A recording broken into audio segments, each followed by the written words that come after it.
Hello दोस्तों, मैं हूं आपका अपना द बुक गाय और आज मैं आपके लिए लेकर आया हूं एक नई बुक की समरी जिसका नाम है हाइपर फोकस। तो चलिए फिर शुरू करते हैं। दोस्तों, आजकल इंटरनेट टेक्नोलॉजी की वजह से हमारी ज़िंदगी में डिस्ट्रैक्शन बहुत ज़्यादा बढ़ गए हैं। आप दिन में बार बार फ़ोन चेक करते हैं, सोशल मीडिया के मैसेज पढ़ते हैं। इससे हमारे दिमाग में फालतू जानकारी आती रहती है। ब्रेन को यह सब कचरा जानकारी की प्रोसेस करनी पड़ती है। इस वजह से ब्रेन ज़रूरी चीज़ों पर फोकस ही नहीं कर पाता। लेकिन आज की बुक को सुनकर आप फोकस ही नहीं बल्कि हाइपर फोकस डेवलप करेंगे। Chapter 1, switch off auto pilot mode. हम बहुत से काम बिना सोचे ही करते हैं। हमें उनकी आदत लग गई होती है। इसे ही ऑटो पायलट कहते हैं। जैसे आराम करने बैठेंगे तो अपने आप ही टीवी चला देंगे या यूट्यूब पर अपने आप ही वीडियोस आदि देख लेंगे। हम कभी भी काम को डिवाइड नहीं करते। हम ये भी नहीं सोचते कि किस काम को करने में हमें ज़्यादा अटेंशन या फोकस देने की ज़रूरत है और किस को नहीं। इस कारण हम लाइफ में बड़े बड़े बदलाव नहीं ला पाते और लाइफ बस एक रूटीन पर चलती रहती है। इसलिए लेखक कहते हैं कि हमें ऑटो पायलट मोड को बंद करना पड़ेगा। इसके लिए आप सारे कामों को 4 कैटेगरी में बांट दें। पहला, नेसेसरी वर्क। ये वो काम होते हैं जो आपको करने ही हैं, जैसे मीटिंग में जाना, फाइल वर्क कंप्लीट करना आदि। दूसरा, अननेसेसरी वर्क। ये वो काम होते हैं जो आप करते तो हैं लेकिन उतने ज़रूरी नहीं होते, जैसे फाइल को अरेंज करना, एक ही चीज़ को ज़्यादा डेकोरेट करते रहना। तीसरा, डिस्ट्रैक्टिंग वर्क। ये वो काम होते हैं जो आपको अट्रैक्ट तो करते हैं लेकिन ज़रूरी नहीं होते, जैसे सोशल मीडिया, यूट्यूब, इंस्टाग्राम आदि। चौथा, पर्पसफुल वर्क। ऐसे काम जिनमें आपको अपनी क्रिएटिविटी दिखाने का मौका मिलता है और जिन्हें करके आपको खुशी मिलती है, जैसे कोई वीडियो बनाना या नॉवेल लिखना या फ्रीलांसिंग करना। इन सब कार्यों में आपको सबसे ज़्यादा फोकस पर्पसफुल वर्क में लगाना चाहिए। इसके लिए आपको टाइम के वो घंटे देने चाहिए जब आपकी एनर्जी मैक्सिमम रहती है। बाकी में काम आप उस समय पर छोड़ सकते हैं जब आपकी एनर्जी कम होती है। Chapter 2, enhance your attention. हर आदमी की चीज़ों के प्रति अटेंशन अलग अलग होते हैं। कुछ चीज़ों पर हम ज़्यादा ध्यान देते हैं और दूसरी पर नहीं। हम अपनी अटेंशन उन चीज़ों को ज़्यादा दें जो बेहद ज़रूरी है। अटेंशन बढ़ाने के लिए ये तरीके इस्तेमाल करें। बोरिंग टॉपिक को इंटरेस्टिंग बनाने की कोशिश करें। आप खुद से क्रिएटिव क्वेश्चन पूछते रहें। दूसरा, यह एज्यूम करें कि आप स्पीकर हैं और आप उस कॉन्सेप्ट या काम को खड़े होकर दूसरे को कैसे समझाएंगे। इससे आपका दिमाग एक्टिव हो जाएगा और किसी काम में ज़्यादा ध्यान लगाने लगेगा। ऐसे ही किसी लेक्चर के दौरान भी कर सकते हैं। सोशल मीडिया आदि पर आपको हाइपर फोकस की ज़रूरत नहीं पड़ती। Chapter 3, stage of hyper focus. किसी भी काम के दौरान हाइपर फोकस बढ़ाने के ये 4 स्टेज होते हैं। पहला, चूज़। सबसे पहले उस ऑब्जेक्ट को चूज़ करें जिस पर आपको हाइपर फोकस बढ़ाना है। दूसरा, एलिमिनेट। इसके बाद सारी डिस्ट्रैक्शंस को हटा दें। तीसरा, फोकस। अब सारा ध्यान उस ऑब्जेक्ट पर देना शुरू करें। अगर स्टडी कर रहे हैं तो हर लाइन को एनालाइज करें कि क्या क्या कहा जा रहा है। चीज़ों को इमेजिनेट भी करें। Fourth, refocus. अगर ध्यान भटक जाए तो जल्दी से उसे वापस लाएं। Chapter 4, remove distraction. कई बार ज़रूरी काम करते समय बहुत सी डिस्ट्रैक्शन आती है।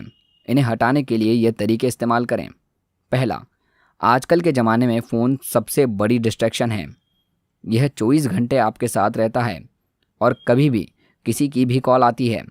इसे अपना फोकस भटक जाता है। इसीलिए आप काम करते समय फ़ोन को दूसरे कमरे में रखें या साइलेंट मोड पर कर दें। दूसरा, हर दिन हमें तरह तरह की ईमेल्स आती हैं। उन्हें पढ़ने से आपके दिमाग में तरह तरह के विचार आने लगते हैं या आप उनका रिप्लाई देने लग जाते हैं। इससे आपका बहुत सा टाइम वेस्ट हो जाता है। इसलिए फालतू की वेबसाइट्स को अनसब्सक्राइब कर दें और मेल्स के लिए 5 मिनट रूल बनाएं। सारी मेल्स 5 मिनट में पढ़ें।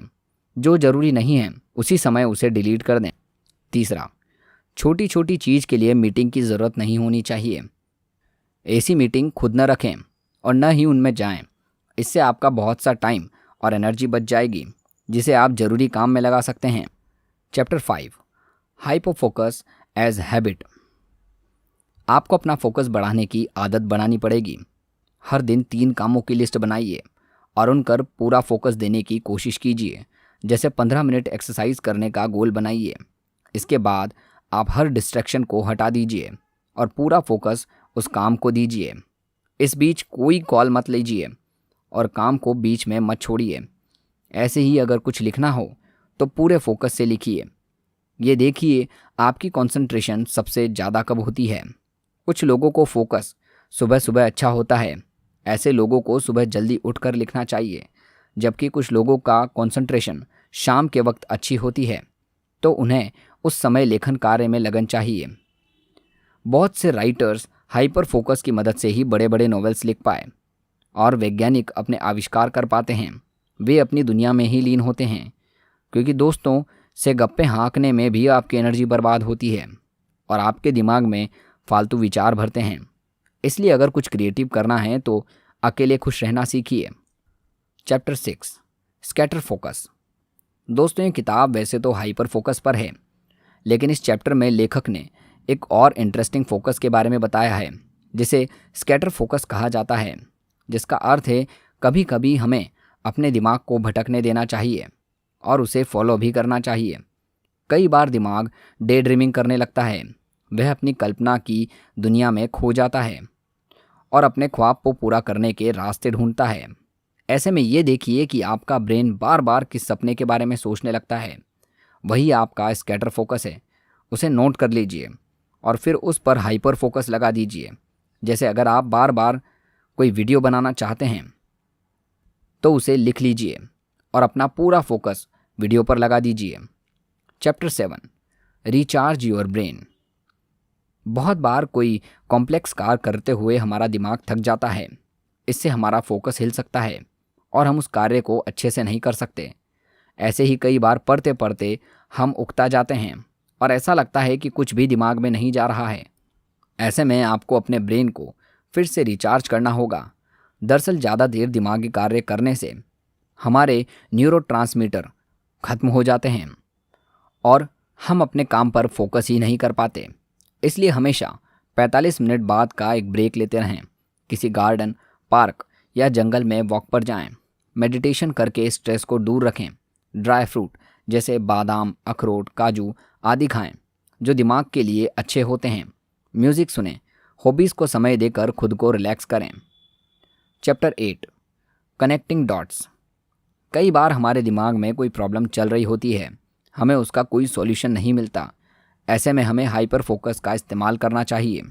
सबसे पहले प्रॉब्लम के सभी पहलुओं को लिख लीजिए। इसके बाद 1 हफ्ते का समय दीजिए और उस प्रॉब्लम से रिलेटेड जो भी सॉल्यूशंस आदि दिमाग में आएँ उन्हें भी नोट करते जाइए।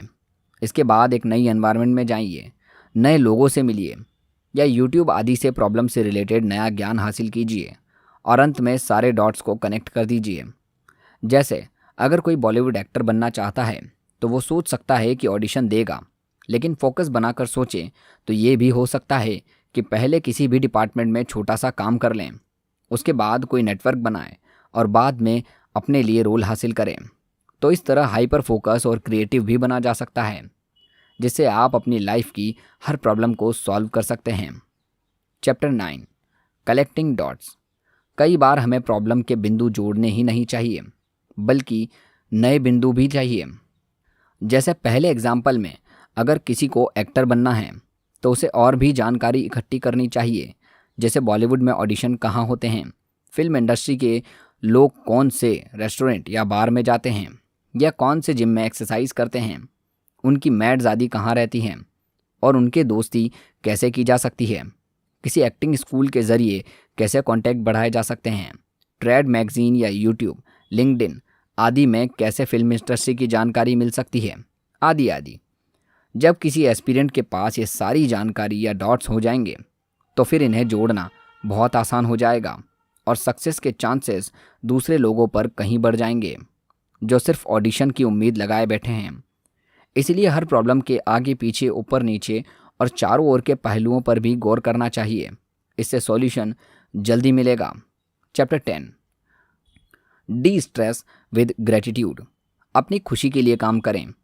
इसमें आपका फोकस अपने आप ही अच्छा होगा।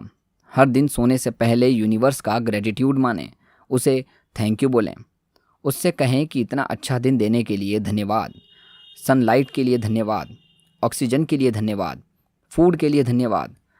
हम यूनिवर्स से हर चीज़ लेते हैं, बदले में उसे कुछ नहीं देते, इसलिए उसे थैंक यू बोलकर अपना ग्रेटिट्यूड जाहिर करें। इससे आपको यह भी लगेगा कि आपके पास सब कुछ है और आपके अंदर खुशी का संचार होगा।